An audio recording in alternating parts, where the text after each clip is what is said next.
കുടുംബശ്രീ ശാരദ സീരിയലിൻ്റെ latest എപ്പിസോഡിൻ്റെ promo റിവ്യൂയിലേക്ക് എല്ലാവർക്കും സ്വാഗതം. അങ്ങനെ ശാലിനിയും വിഷ്ണുവും മക്കളെയും കുട്ടി ഒരേ അമ്പലത്തിലെത്തിയിരിക്കുകയാണ്. ആദ്യം എത്തുന്നത് ശാലിനിയാണ് കേട്ടോ. ശാലിനി അങ്ങനെ സത്യം കുട്ടി നടയിലേക്ക് ചെന്ന് രണ്ടാളും അവിടെ നിന്ന് പ്രാർത്ഥിക്കുവാണ്. ഈ സമയം പൂജാരി വരുമ്പോൾ ശാലിനി മോളുടെ പേരിൽ വഴിപാട് നടത്തണമെന്ന് പറയുക. ഞങ്ങളാദ്യം പ്രദക്ഷിണം വെച്ചിട്ട് വരാം. മോളെ ബാ നമുക്ക് പ്രദക്ഷിണം വെക്കാം എന്ന് പറഞ്ഞ് ശാലിനി പോകാൻ തുടങ്ങുമ്പോൾ സത്യം പറയണേ, അമ്മ പോയി പ്രദക്ഷിണം വെച്ചാൽ മതി, ഞാനേ ഇവിടെ നിന്നോളാം. അങ്ങനെ ശാലിനി പ്രദക്ഷിണം വെക്കാൻ പോകുന്ന ആ ഒരു സമയത്ത് തന്നെ വിഷ്ണു അതുവഴി വരുന്നുണ്ട്. അങ്ങനെ രണ്ടാളും പരസ്പരം അതുവഴി കടന്നു പോകുമ്പോൾ രണ്ടാൾക്കും പെട്ടെന്നൊരു നെഞ്ചെടുപ്പ് തോന്നുവാണ്. ഏറ്റവും ഇഷ്ടമുള്ള ആരോ അരികിലുള്ളതുപോലെ രണ്ടാൾക്കും ഫീൽ ചെയ്യുവാണ്.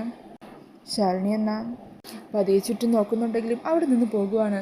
ഈ സമയം വിഷ്ണുവിനാണെങ്കിൽ വല്ലാത്തൊരു തോന്നൽ ശാലിനി അടുത്തെവിടെയുള്ള പോലെ. അങ്ങനെ ശാലിനി അന്വേഷിച്ച് ചുറ്റുപാടും നോക്കുന്നുണ്ട് കേട്ടോ വിഷ്ണു. എന്നാൽ അവിടെയൊന്നും ശാലിനിയെ കാണുന്നില്ല. അങ്ങനെ ഈ സമയം പുറത്തു നിൽക്കുന്ന വിഷ്ണു അകത്തേക്ക് നോക്കിയിട്ട് പ്രാർത്ഥിക്കുക.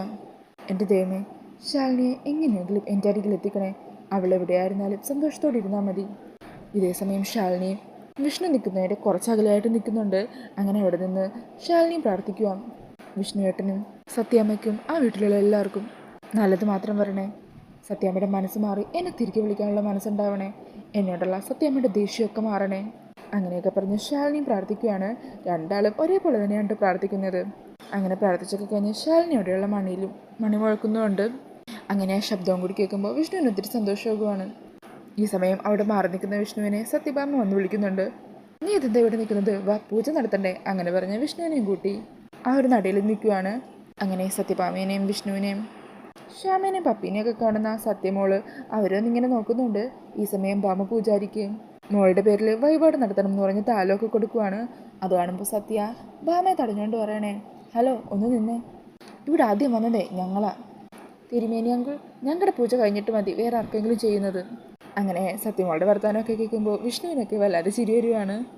ഈ സമയം പൂജാരി പറയണേ, അല്ല മോളുടെ അമ്മ പ്രദക്ഷിണം ചെയ്യാൻ പോയിരിക്കുകയല്ലേ, ആ സമയം കൊണ്ട് ഇവരുടെ പൂജ തീർത്ത് വേഗം വിട്ടേക്കാം. അന്നേരം സത്യം പറയണേ, അതൊന്നും വേണ്ട, എൻ്റെ അമ്മയെ ഞാനിപ്പോൾ വിളിച്ചുകൊണ്ട് വരാം.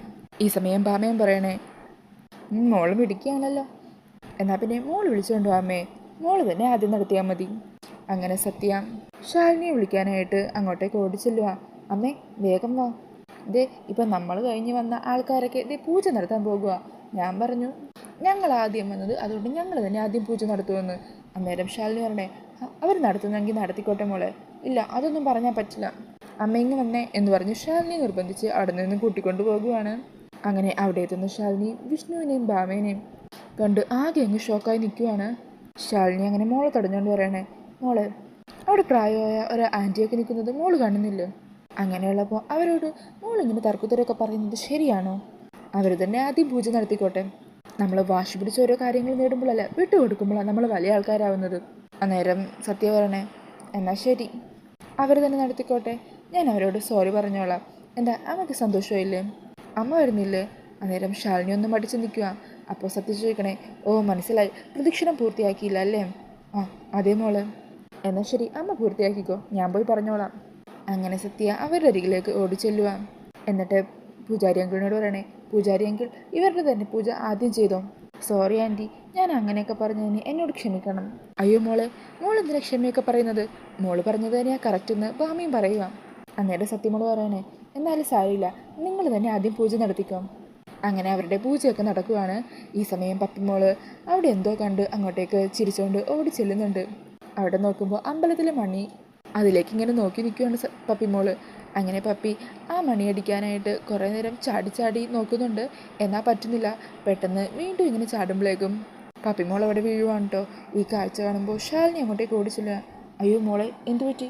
അയ്യോ കാല് വേദനയുണ്ടോ, ഞാൻ നോക്കട്ടെ എന്ന് പറഞ്ഞ് ശാലിനി കാലിലൊക്കെ ഇങ്ങനെ തടവി കൊടുക്കുവാണ്.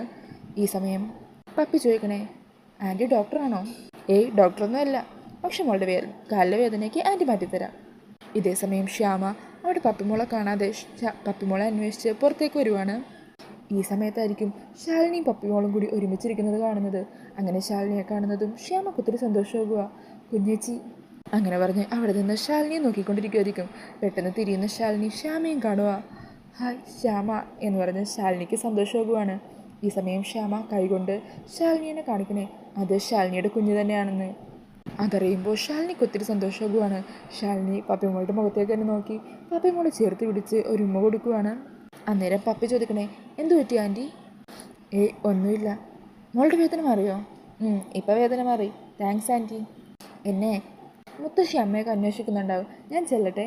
അങ്ങനെ പറഞ്ഞ് പപ്പി അവിടെ നിന്ന് ഓടിപ്പോകുവാണ്. ഈ സമയം ശാലിനി നേരെ ശ്യാമക്കരികിലേക്ക് ചെല്ലുവാണ്. കുഞ്ഞേച്ചി, എത്ര നാളായി കണ്ടിട്ട്?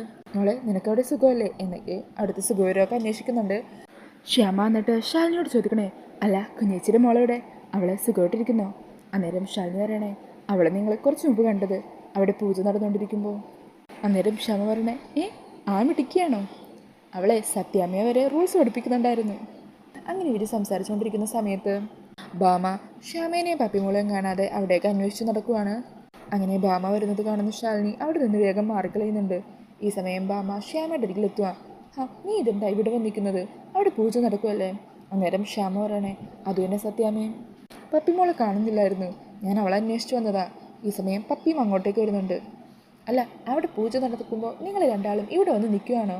ഈ സമയം ഭാമ പറയണേ, അമ്പടി കള്ളി, ദേ നിൻ്റെ അമ്മ നിന്നെ അന്വേഷിച്ച് വന്നതാ, ഞാനാണെങ്കിൽ നിങ്ങൾ രണ്ടുപേരെയും കാണാതെ അന്വേഷിച്ച് വന്നതാ. വാ, നമുക്ക് പൂജ നടക്കുന്ന അങ്ങോട്ടേക്ക് പോകാം. അങ്ങനെ പറഞ്ഞ് അവരെല്ലാവരും പോകുവാണ്. ഇതെല്ലാം ദൂരെ നിന്ന് മാറി ശാലിനി കാണുന്നുണ്ട് കേട്ടോ. പിന്നീട് പൂജയൊക്കെ കഴിഞ്ഞ് വിഷ്ണുവിന് ഉടക്കാനായിട്ട് തേങ്ങ കൊടുക്കുകയാണ് കേട്ടോ പൂജാരി. ഈ സമയം ഇതേപോലെ സത്യമോൾക്കും തേങ്ങ കൊടുക്കുന്നുണ്ട്. അങ്ങനെ വിഷ്ണുവും സത്യവും ഒരുമിച്ച് തേങ്ങ ഉടക്കുന്ന ആ ഒരു സ്ഥലത്തെത്തുവാണ് കേട്ടോ. ഈ സമയം ശാലിനിയും ദൂരെ നിന്ന് ഇതെല്ലാം നോക്കിക്കാണുവാണ്. അങ്ങനെ വിഷ്ണു തേങ്ങ ഉടക്കുക. സത്യം കയ്യിലുള്ള തേങ്ങ ഉടക്കാൻ ശ്രമിക്കുന്നുണ്ടെങ്കിലും അത് പൊട്ടുന്നില്ല കേട്ടോ. അതുകൊണ്ട് വിഷ്ണു ചിരിച്ചുകൊണ്ട് നോക്കി നിൽക്കുക. അത് കാണുമ്പോൾ സത്യക്ക് അങ്ങ് ദേഷ്യം വരിക. സത്യ പറയണേ, ഹലോ മിസ്റ്റർ, ഒരു പാവം കുട്ടി തേങ്ങ ഉടക്കാൻ ബുദ്ധിമുട്ടുന്നത് ഇങ്ങനെ നോക്കിക്കൊണ്ട് നിൽക്കുകയാണോ ചെയ്യുന്നത്? ഒന്ന് സഹായിച്ചൂടെ? ഇതൊന്ന് ഉടച്ചു തന്നൂടെ നിങ്ങൾക്ക്? അന്നേരം വിഷ്ണു പറയണേ, അയ്യോ സോറി മാഡം, മാഡം ഇങ്ങ് തന്നാൽ മതി, ഞാൻ ഉടച്ചു തരാം. അങ്ങനെ മോളുടെ കയ്യിൽ നിന്ന് ആ തേങ്ങ വാങ്ങി വിഷ്ണു തന്നെ ആ ഒരു തേങ്ങ ഉടക്കുവാണ്. എന്നിട്ടത് സത്യക്ക് കൊടുക്കുവാണ് കേട്ടോ. അന്നേരം സത്യ പറയണേ, താങ്ക്സ്, എനിക്ക് സഹായം ചെയ്ത കാരണം നിങ്ങൾ ഇനി മുതൽ എൻ്റെ ഫ്രണ്ടായിരിക്കും. ഫ്രണ്ടോ എന്ന് വിഷ്ണു ചോദിക്കണേ. അന്നേരം സത്യ പറയണേ, ഓ നിങ്ങൾ വലിയ ആളാണല്ലേ, അപ്പം നിങ്ങൾ എൻ്റെ big friend. Thank you big friend. അന്നേരം വിഷ്ണു പറയണേ, എനിക്ക് താങ്ക് യു ഒന്നും വേണ്ട, പിന്നെന്താ വേണ്ടത്?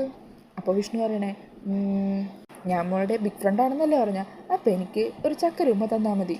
അതിനെന്താ, തരാമല്ലോ എന്ന് പറഞ്ഞ് വിഷ്ണുവിൻ്റെ കവിളിലൊരു ഉമ്മ കൊടുക്കുവാണ് കേട്ടോ. ഇതൊക്കെ കാണുമ്പോൾ ശാലിനിക്ക് ഒത്തിരി സന്തോഷമാകുക. പിന്നീട് രണ്ടാളും കൂടി പൂജ നടക്കുന്ന ആ സ്ഥലത്തെത്തുവാണ്. അങ്ങനെ ഭാമയുടെ പൂജയൊക്കെ കഴിയുക. അന്നേരം പൂജാരി പപ്പിമോളോട് ചോദിക്കണേ, അല്ല മോൾക്ക് ആരാവാനാ ഇഷ്ടം? അന്നേരം പപ്പിമോൾ പറയണേ, എനിക്കൊരു കളക്ടർ ആവണം. പപ്പിമോളുടെ ആ മറുപടി കേട്ട് ഞെട്ടിത്തെറിച്ച് നിൽക്കുവാണ് ഭാമ. അപ്പോൾ ഇതാണ് കേട്ടോ ഇനി വരാനിരിക്കുന്ന എപ്പിസോഡിൻ്റെ സ്റ്റോറി.